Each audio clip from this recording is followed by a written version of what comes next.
حضور نے فرمایا جو عورت نماز پابندی سے پڑھے اور اس کا خاوند اس سے راضی ہو، فرمایا وہ جنت کے جس دروازے سے چاہے گی اسی سے داخل کر کے اللہ اسے جنت عطا فرمائے۔ گھر کی گاڑی چلانی مرد نے ہے۔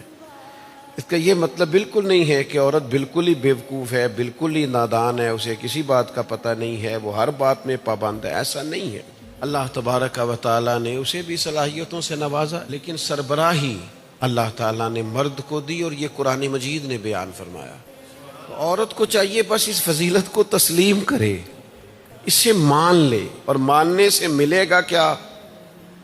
حضور نے فرمایا جو عورت نماز پابندی سے پڑھے، اپنے پردے کی حفاظت کرے، روزہ رکھے، زکوٰۃ دے، اسلامی تعلیمات پہ عمل کرے، اور اس کا خاوند اس سے راضی ہو، فرمایا وہ جنت کے جس دروازے سے چاہے گی اسی سے داخل کر کے اللہ اسے جنت عطا فرمائے۔